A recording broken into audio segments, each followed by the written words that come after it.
et vaste pays, un pays où coule le lait et le miel, un pays donc qu'on appelle Canaan. J'ai pas entendu ton amen. Donc, il explique ici que lorsque Dieu nous fait sortir d'Égypte, nous délivre de la main des Égyptiens, son but est de nous faire sortir, de nous délivrer, pour nous faire entrer dans un pays, dans une dimension où coule le lait et le miel. Il était en train de parler ici de la dimension Canaan. Canaan, ce n'est pas une dimension du ciel, une représentation du ciel, on l'a déjà dit à plusieurs reprises. Canaan, c'est une dimension de l'impact, de la conquête. C'est la dimension où le peuple sort du monde, qui est le symbole de l'Égypte, plutôt, le monde ou l'Égypte. Il sort d'Égypte pour entrer à Canaan. Canaan, c'est la dimension de la conquête. C'est la dimension où on est en train d'accomplir les desseins de Dieu dans sa génération. C'est la dimension où on est en train de prendre les nations pour Christ, de dépeupler l'enfer et de peupler le royaume de Dieu. C'est la dimension où ta lumière brille, de celle que tu es impacte, ta lumière brille. C'est la dimension où tu vas affronter et confronter tous les hommes forts qui étaient assis sur ta vie, sur tes enfants, sur tes frères, sur tes soeurs, sur tes parents, sur tes oncles, sur tes tantes, sur tes neveux, sur tes nièces, et tu les déloges, et tu sors ta famille. Canaan, c'est la dimension où tu prends possession de l'héritage, de la faveur, de la richesse pour Dieu. Tu sors du joug de la pauvreté, de l'instabilité, et tu es propulsé comme une flèche vers ta destinée. Et tu rentres dans la dimension où Dieu a dit, lorsque vous habiterez des maisons, vous n'avez pas construit. Lorsque, la dimension de lorsque, c'est la dimension qui sera visible dans ta vie et dans ma vie. Donne-moi un meilleur amen. Mais avant de rentrer dans la dimension de l'héritage, le pasteur Yves nous a rappelé qu'il est indispensable d'abord de sortir de la maison de la servitude. Et on a dit que cette maison de la servitude, il y a à 3 étapes. C'est la maison, Dieu a dit à Abraham, quitte ton pays, quitte ta patrie ou encore ton ethnie.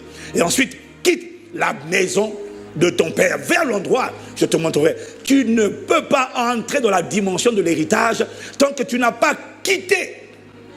Quelqu'un me suit?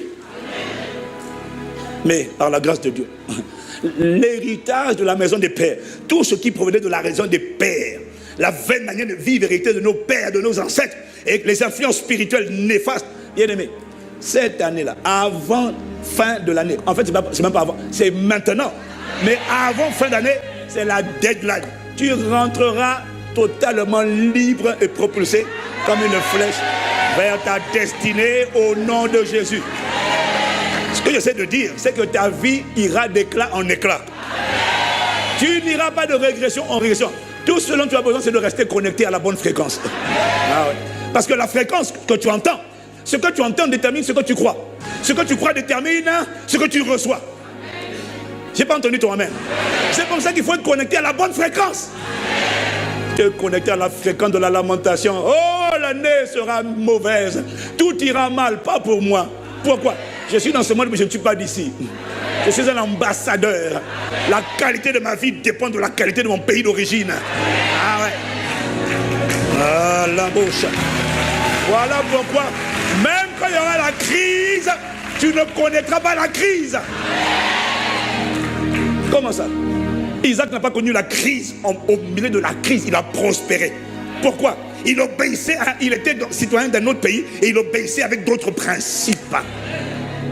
Ça sera ton histoire et mon histoire.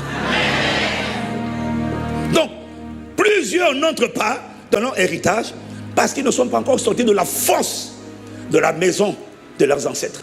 Les influences spirituelles qui ont contrôlé leurs parents, leurs ancêtres.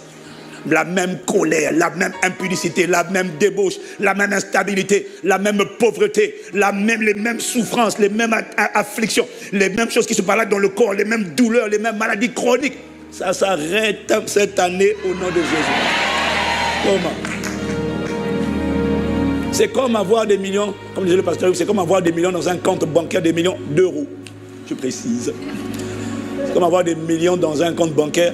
Mais tu ne peux pas en jouir tant que tu as la prison de Fresnes, ou la prison de Fleury-Mérogis, ou la prison de la Santé, qui est l'une des principales prisons en France. Tant que tu es en prison, tu ne peux pas jouir de ton héritage. Il faut sortir de prison et après maintenant aller réclamer à la banque ce qui est à toi. Franchement, Je n'ai jamais été aussi enthousiaste. Je n'ai jamais été aussi certain de ce que tu vas sortir. Parce que je constate moi-même, je constate une grâce. La grâce, c'est pour ça que quand Paul écrit, il dit que la grâce et la paix vous soient multipliées. C'est la même grâce, mais toutes les grâces qu'on a, qui agissent déjà, peuvent augmenter. Plus on grandit en consécration, en obéissance, et plus la grâce augmente. Et la dimension de grâce que je vois aujourd'hui me rend confiant.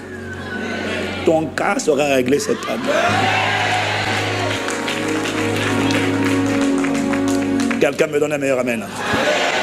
Oh bien-aimé, la vérité de l'Ancien jusqu'au Nouveau Testament, on l'a déjà dit, c'est que chaque fois que Dieu veut sortir quelqu'un de la force qu'il retenait, quand je parle de la force, je parle de la tyrannie des hommes forts, que la Bible appelle les hommes forts. Chaque fois que Dieu veut tirer quelqu'un de la force, de l'homme fort, de l'esprit d'impudicité, de divorce, de folie, colère, amertume, rejet, infirmité, ce sont des hommes forts. À dépendance, il a tenu les parents, il tient les enfants, l'alcoolisme, les maladies incurables, les maladies génétiques. Ce sont des hommes forts qui se cachent derrière, spirituellement. Chaque fois que Dieu veut te tirer de la force, il doit toujours, on l'a déjà dit, automatiquement. J'ai vu ça de Genèse à Apocalypse. Dieu va toujours connecter à ta vie un libérateur. Dieu va toujours passer par quelqu'un. J'ai pas entendu. J'ai été étonné.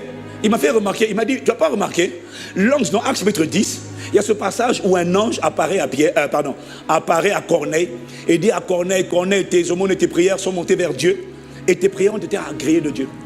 Envoie quelqu'un, envoie des gens à Joppé chez Simon, surnommé Pierre. Dis-lui de venir. Mais Corneille aurait pu dire à l'ange, mais toi dis-moi le message, prêche-moi l'évangile, annonce-moi la parole. Non, un ange ne peut pas t'annoncer la parole.